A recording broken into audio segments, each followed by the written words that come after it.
umzekeliso, haleluya, wentombi ezilishumi, haleluya. Kuyabonakala ukuthi uba esiza umyeni kwakunyanzelekile uYesu Kristu abanikeze lo mzekeliso, haleluya. Ngalomzekeliso ndiqinisekile uJesu wayefuna ukukhipha ibandla on God, haleluya. Uba sisahlala le verse ikhona indawo ethi phaphani ngoko, haleluya. Ngamanye amazwi uJesu uba ebanikeza lo mzekelo ufuna ibandla lakhe lihlale liphaphile, praise God. Athi uba ebuya abuye libandle liready. Athi uba ebuya abuyele abakhonzi okanye abazalwane abahleli beready ngalo lonke ixesha. But iBhayibhile yam ithi ezi virgins zi-10 kuzo kukhona ezinhlanu umfundisi zizingqondi, kubekho ezinhlanu ziziziyatha. Ithi iBhayibhile yam ezizinhlanu zizingqondi zihleli zigcwalise izibane zazo ngeoli, ngoba zivile ukuba umyeni uyeza. Noba kungakhange kuchazwe the exact moment or the exact time umyeni azawufika ngayo, kodwa bazikelele engqondweni yabo ukuba izibane mazihlale zine-oli, izibane mazihlale zine-oyile, mayingapheli oyile ezibaneni zethu. Ithi iBhayibhile yam amantombi amahlanu aziziyatha, my God, basikalela ukuba hayi sizawuhlala nezi zibane zi-empty. Glory to Jesus. Uzawuthi xa efika umyeni siphume siyokhangela kwabayithengisayo ukuze sigcwalise izibane zethu. Unfortunately for them, ithi iBhayibhile sikhathi in the midnight hour. Glory to Jesus. Ebandla likaKristu noba siyathanda noba sithandi, but we are in the midnight hour.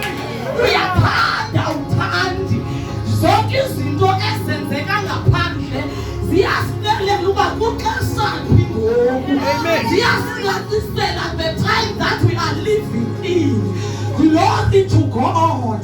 Ithi ke ngakule nto ubani nobani uneduty yokujonga isibane sakhe ukuba ingabi oyile ikhona na. Xa ndithetha nge-oyile I am talking about the anointing. Ngoba kungenzeka ube naso isibane, ube nayo le gift nethethwa ngayo apha, but minus the anointing. Glory to Jesus. Ufana nodlala ikawa, ngoba uYesu xa ebuya ubuyela izibane ezine-oyile. Ubuyela izibane ezine-oyile uYesu.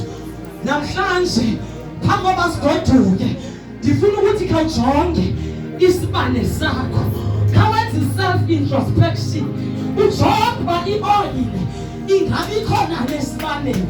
Glory to God. Abanye mfundisi wami ngoba ayinkosi yami kuyabonakala ikhona into namandla apha oyileni, ngoba abanye bayayikholela ngemali ezinkulu, bayoyilanda kude, bayoyilanda emazweni, ngoba ikhona le nto ine-oyile.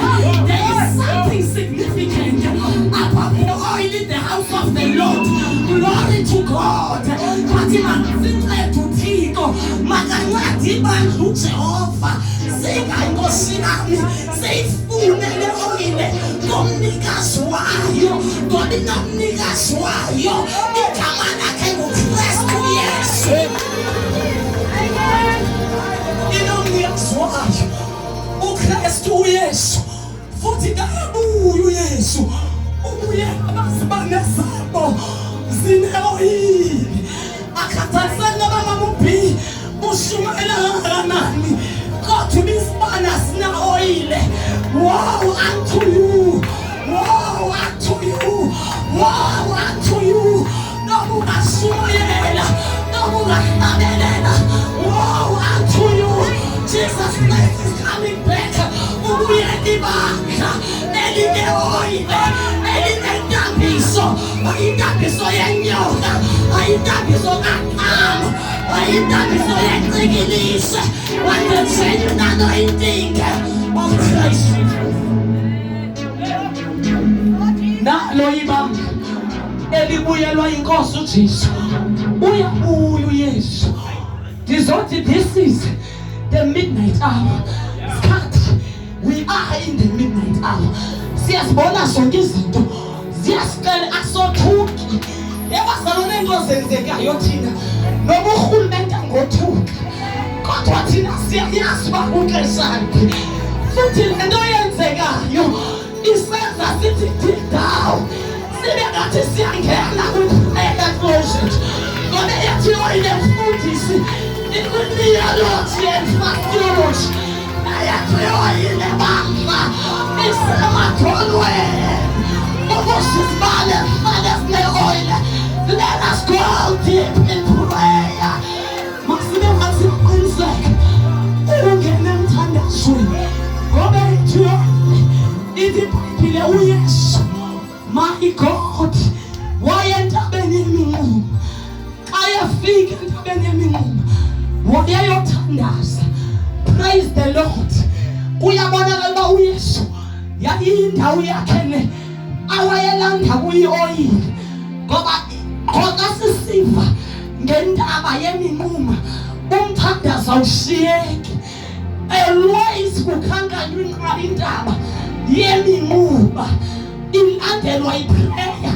uYesu enguYesu, how much more kuthi thina silibana uba ngaba singacinga fanuba singahamba ngetanzi, singahamba ngetiming, ngoba noma igift unganayo kodwa ifuna itiming. Le nto ifuna uqiniseka isibane sinayo i-oyile, ifuna uqiniseka uba the lamp is full with i-oil.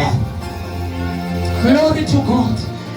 In the midnight hour kwakhona mfundisi umemezelo, kwathiwa uyabunanzi, behold umyeni ukhona, umyeni ufikile. Umbuzo umyeni hlale phansi ngoduke, i-oil ikhonana esibaneni sakho, okanye wenza kuba kuthiwa yenza, ngoba kuyingozi ukwenziswa i-oyile ingekho esibaneni, ngoba kuyayinkosi akuzochaneka babantu bathi yenza, kuzawuchaneka wena wenziswayo, ngoba xa ebuya uYesu ubuyela izibane ezine-oyile. Xa ebuya uYesu akabuyeli izibane ezi-empty, kodwa uYesu ubuyela izibane ezigcwele intambiso, i-oyile.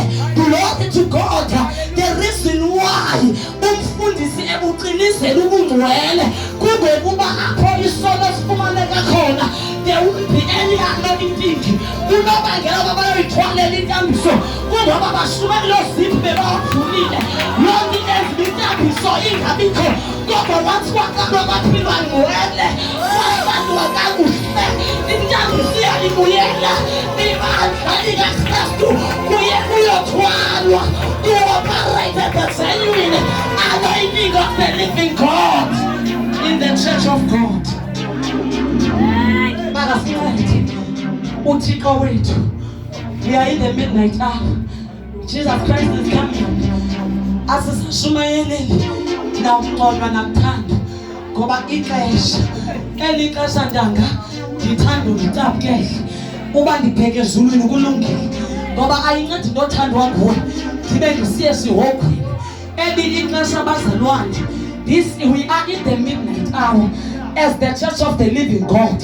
This ends the self-introspection. Uba kwezi 10 virgins wena ukwayi-P5, ngoba akuthethwa nge-10 virgins mfundisi, akuthethwa ngabantu abasetshwaleni, kuthethwa ngabantu abaphakathi ebandleni. When we are talking about the 10 virgins, sithetha ngabantu ababiza inkosi, abathetha izulwini, sithetha ngabantu ababambe microphone, abashumayelayo, sithetha ngabathandazi. Xa sithetha nge-10 virgins, abantu abasindisiweyo baguquka, kodwa inye into eseleyo kumbuzo, ingabi sibane sinayo nayo ile, ingabi sibane sinayo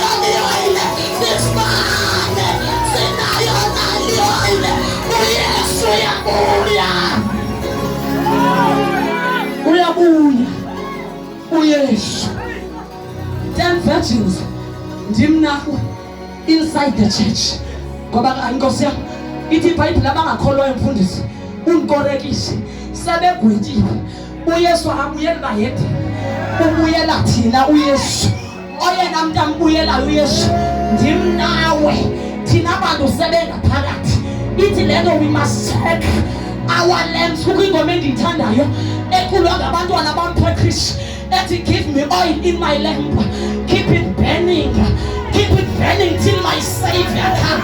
Ngoba le oil efuneka ihlale ivutha akabuye uyesu kawujonge isibane sakho man ingaba siyavutha isibane okanye sithi umcimbi uyavutha kanti yimizwa sithi masiyavutha kanti yimizwa sithi masiyavutha kanti sobetha ngegift sithi masiyavutha kanti sobetha nge-knowledge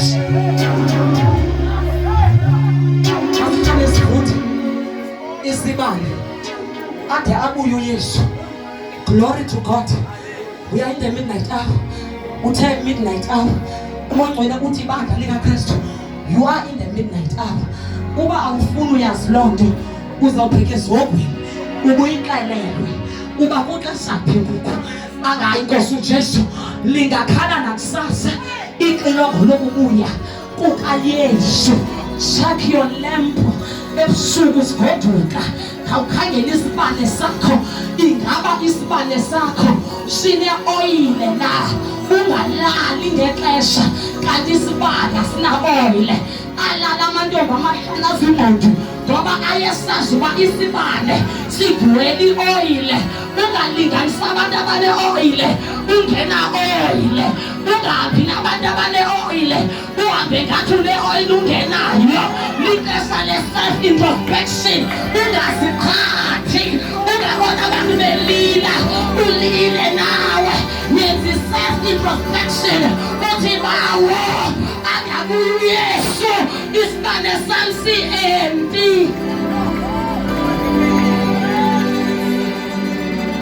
Akuncedi ukugcwala amavesi sibe isibane si-empty. Akuncedi uyazi iBhayibheli from Genesis to Revelations isibane singenamafutha. Inkosi uJesu sidinga izibane ezinamafutha, sidinga izibane ezinamafutha, izibane ezine-oil, the anointing that breaks the yoke. Because when we talk about faith, we are talking about the anointing that breaks the yoke. Abantu abanezibane ezinamafutha abathethi nakakhulu noma ubabekele backseat kodwa into kubo madoda intambiso yophula amajoko iyabathatha from i-backseat ibasise ngaphambili ngoba asifuni entertainment apha kodwa udingeka i-oyile udingeka amafutha sidiniwe ngabantu abahlabelela bebrand bahlabelela bengenamafutha bahlabelela bomile ziphi isibane esine-oyile endlini kaThixo.